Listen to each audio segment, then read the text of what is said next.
அருமையான ஒரு வார்த்தை. பூமியின் படைப்புகள் இருக்கின்ற எல்லா காரியங்களும், வானம் பூமி சகல படைக்கப்பட்டவைகளும் தேவன் இருக்கிறார் என்று சைலன்ஸாய் சொல்லுகிறதாம்.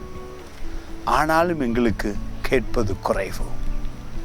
பாருங்கள் இந்த வசனத்தை, 19வது சங்கீதத்தில் 3வது வசனம். அவைகளுக்கு பேச்சும் இல்லை, வானத்துக்கு பேச்சும் இல்லை, அவைகள் மிக அழகாக பேசிக்கொண்டிருக்கிறதாம் தேவன் உயிரோடு இருக்கிறார் என்று. சந்திரன் சூரியன் இவைகளெல்லாம் தேவன் உயிரோடு இருக்கிறார் என்று சொல்லி கொண்டிருக்கிறது. மரங்கள் செடிகள் கொடிகள் தண்ணீர் வெளிச்சம் இவைகள் உயிரோடு ஒரு தேவன் இருக்கிறார் நம்புங்கள் என்று. படைக்கப்பட்டவைகள் மிக அழகாக அமைதியாக பேசிக்கொண்டிருக்கிறது. பாருங்கள், அவைகளுக்கு பேச்சும் இல்லை, வார்த்தையும் இல்லை, அவைகளின் சத்தம் கேட்கப்படுவதும் இல்லை.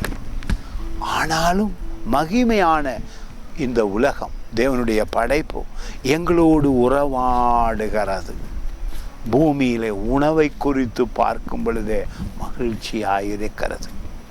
மிருகங்களும் பழங்களும் மரங்களும் மிக அதிசயமாயிருக்கிறது. இவைகளெல்லாம் உங்களோடு பேசுகிறது. என்ன? தேவன் உயிரோடு இருக்கிறார் என்று. படைப்பை பார்க்கும் பொழுதே நமக்குள்ளே உற்சாகமாக விசுவாசம் வர வேண்டும். எப்படி கண்டுபிடிக்கிறோம்? இரவு வருகிறது, பகல் வருகிறது, அருமையாக நேரங்கள் வந்து எங்களுக்கு உணர்த்துகிறதே. அதிகாலம் வரும் பொழுதே உணர்கிறோமே, இரவு வரும் பொழுதே உணர்கிறோமே. இவைகள் அதிசயம் அல்லவா? அவைகள் பேசிக்கொண்டே இருக்கிறது. இந்த பூமியின் காரியங்கள் தேவன் இருக்கிறார் என்று நமக்கு சொல்லுகிறது. God bless you.